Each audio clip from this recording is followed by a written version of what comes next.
আজকে দেখাবো হাতা বা সালোয়ারের জন্য নতুন একটু ডিজাইন কিভাবে তৈরি করবেন সেটার জন্য পুরো ভিডিওটা দেখতে থাকুন।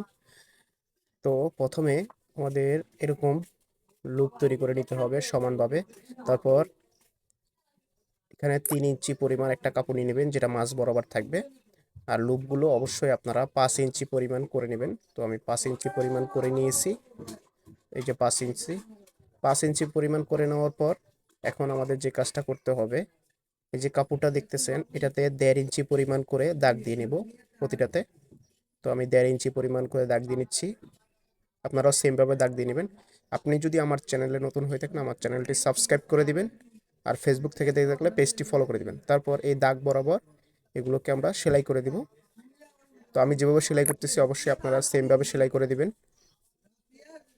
লুপ কিভাবে তৈরি করছি এটা দেখে নেই, কারণ এটা অনেকেই জানেন কিভাবে তৈরি করতে হবে।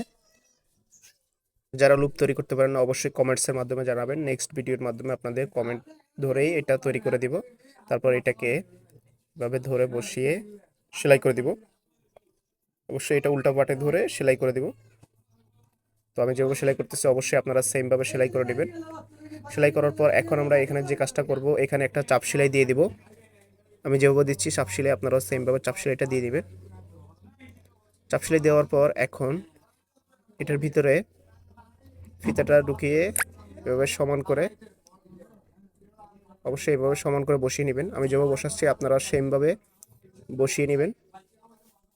এটা আপনারা হাতা বা সালোয়ার জন্য দুই রকমই ভাবে ব্যবহার করতে পারবেন, যে যেভাবে ব্যবহার করেন। অবশ্যই আপনারা একটা জিনিস খেয়াল রাখবেন, ফিতাগুলো সমানভাবে বসিয়ে নেবেন। আগে একটার সাথে একটা বসিয়ে তারপরে সেলাইটা করবেন। তো আমি যেভাবে করতেছি অবশ্যই আপনারা সেমভাবে করার চেষ্টা করবেন। আর আপনি যদি আমার চ্যানেলে নতুন হয়ে থাকেন অবশ্যই চ্যানেলটি সাবস্ক্রাইব করে দিবেন। আর এই ফিতাগুলো কিভাবে তৈরি করা লাগে কারো যদি জানার ইচ্ছা থাকে অবশ্যই কমেন্টসের মাধ্যমে জানাবেন। তাহলে আমি নেক্সট ভিডিওতে আপনাদের এই কমেন্ট ধরেই আমি আপনাদের জন্য ভিডিও তৈরি করে দিব। এগুলো বানানো খুব সোজা। অনেকে হয়তোবা যারা নতুন কাজ করেন তারা এই বিষয়গুলো খুব কম জানেন। সামনের পার্টের জন্য কাপড়টা অবশ্যই 3 ইঞ্চি পরিমাণ নেবেন, যতটুকু প্রয়োজন অতটুকু নিয়ে নেবেন। তারপর এটাকে উল্টো পার্টে ধরে সেলাই করে দিবেন। তো আমি যেভাবে সেলাই করছি আপনারা সেমভাবে সেলাই করে দিবেন। তারপর এটাকে 1 ইঞ্চি পরিমাণ ভাঁজ করে নিব, ভাঁজ করে সমান করে সেলাই করে দিব।